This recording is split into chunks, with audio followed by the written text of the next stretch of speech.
Hey, hi guys, let me introduce myself first. My name is Vikas and I work as a senior cloud architect in one of the big four here in Bangalore. I have 12 years of overall IT experience where I have worked on various cloud technologies like AWS, Azure. I've also worked on DevOps, open source DevOps and Azure DevOps, Python, Java are my skill sets. I have worked with many enterprises where I have helped them to build website, online gaming applications, migration to cloud, and various works like this. So I'm passionate about teaching, and this is what brings me here. So I'm sharing my knowledge with you, my learning, what I have and what I have done all these days. You can find me on YouTube, and obviously you can find me on LinkedIn. Now, what I have seen is most of you go through a training program where the trainer or the institute says that I'm going to provide you a real-time hands-on oriented training, but you end up with a Hello World program. And then when you go for an interview, okay, you will not be able to answer the questions like what are your day-to-day activities, what are the real-time challenges which you have faced, how did you resolve them, and what is your day-to-day activity in the team, where do you see yourself in 5 years from now. So you will never be able to answer these questions because you have never ever faced those scenarios, never ever thought of that kind of scenarios, and there is where we end up failing in the interview and then also doing good even if we are selected. So most of the students land up in the trap where the institute says, I'll give you 100% placement, I'll give you real-time hands-on oriented training, but they end up giving a completion certificate and lots of study material. So I'll always say choose wisely and make smart decisions because it's an ever-changing world and competition is something which will keep you alive. Okay, so what am I here to discuss today? So today we are going to discuss like how can we implement big data on AWS. So you might have heard about big data. Big data is nothing but it's a huge volume of data, the veracity, the volume, and the variety of the data which is big, and that's why we say it's a big data. So how do we do analytics of this data on AWS? So we will assume that we have a website and the website name is cadabra.com, and this cadabra.com is an online website where people come, do shop and buy stuff. So me as a developer, what am I going to do is I'm going to build an e-commerce website.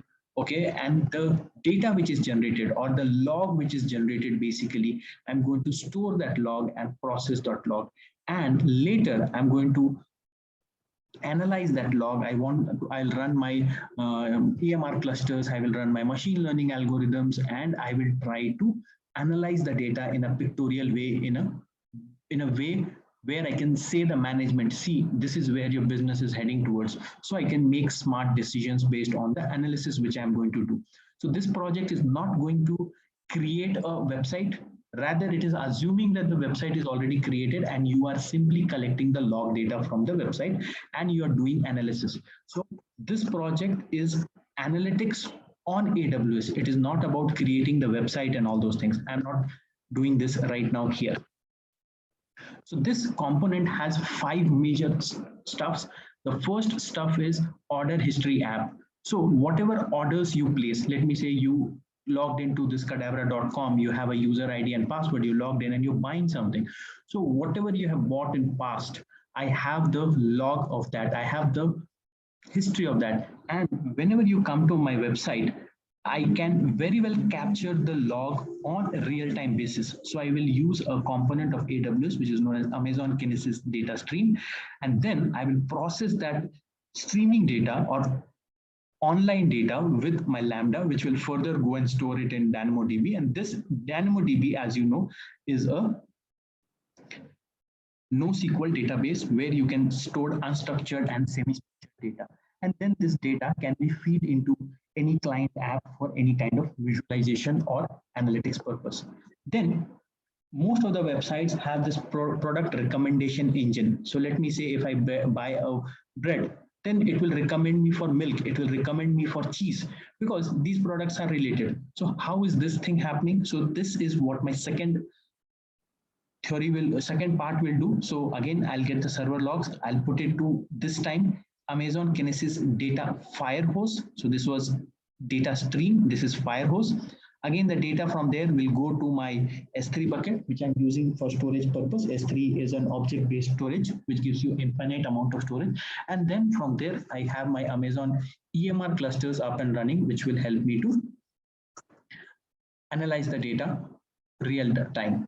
Then I'll have a transaction rate alarm. Now, if something suspicious is happening on my website, let me say there are random orders getting generated. A person who was daily buying 1 packet of milk now has suddenly ordered 100 packets of milk. So there is an unusual pattern, there is an unusual behavior. So this should come into the notice of the bank to the store manager. So I have this Kinesis data stream, which will feed the data to Kinesis data analytics. From there, again, a Lambda will be triggered, and this Lambda will call a SNS topic. So SNS is simple notification service, which when we will be using, we will be talking about in detail. Then near-time log analysis is what I'm going to do using my Amazon Elasticsearch service. So it's a cache service which will help me to retrieve the data and analyze the data in a faster way. So I will be doing this kind of analytics. And last but not the least, I will do data warehousing and visualization. So if I give you a lot of data in file format or a CSV format, you will not be that interested in analyzing the data. But as a data scientist, if I create data and give it to you in charts, I want to give you a pie chart in your bar graph, that kind of thing, you will be very much happy to use that. So there are two components here. One is serverless component, where you need not manage any servers. Everything will be managed by AWS. So you have Glue, Athena, where I'll be using the data from S3 and processing it. On top of that, I have Amazon Redshift and QuickSight, which are the managed service. I'll be using them. I'll be manipulating them as per my requirement, and then at the end of the day, Amazon's QuickSight will give me a visualization in a graphical manner. So this is what my project is going to do. Now, if I put all the 5 components together, this is what my e-commerce website architecture will look like. So there are server logs. The website is somewhere here. People are coming, they're clicking, they're buying. Whatever is happening in my website, I am collecting it on the server log, and I am doing real-time analytics on that. So I'm using Amazon's Kinesis data stream service, and I'm also using Amazon Kinesis data Firehose service. And then I'm storing the data on S3. I'm giving it for machine learning. I'm giving it for Glue and Athena to process it. I'm giving the same data to EMR if you want to process via EMR. I'm giving the same data to Redshift and Amazon QuickSight. So these are the components which we will be using in this project. And yes, the cache service, which is Elastic Cache. And then also I'm storing the data on Amazon DynamoDB, so that in future, if I want to do something with that data, I can very well do that. Now, or I will say this project can be divided into 5 phases. First is the collection phase, where you're collecting the data which is getting from where you're collecting the data which is getting generated. So on Amazon, you have Kinesis, you have SQS, you have AWS Direct Connect, DMS, and Snowball to collect the data. So I am going to use Amazon Kinesis. So it is called data collection stage. Then you have next storage, where you can use S3, you can use DynamoDB, you can use Elastic Cache to store the data. Then you have processing phase, where you process the data, you try to derive meaning out of that data using AWS Lambda, AWS Machine Learning, Glue, Athena, EMR, and SageMaker. So in my project, I'll be using Lambda, Glue, EMR is what I'm going to use. Then once the processing is done, means if the data is incomplete, I'm trying to complete the data. If there is a duplicate data, I'm trying to sort out that data. So after the data cleansing part, I go to the analytics, where I analyze the data. What is the data? What is the data telling? How much meaning I can derive from data? So I can use Amazon Redshift, I can use Amazon's Athena service, and then at the end, I will use security as one of the most important pillar, because without security, any website is of no use. So I'll be using AWS KMS and AWS HSM, or it is your another cloud component which will give you physical keys where you can store your data.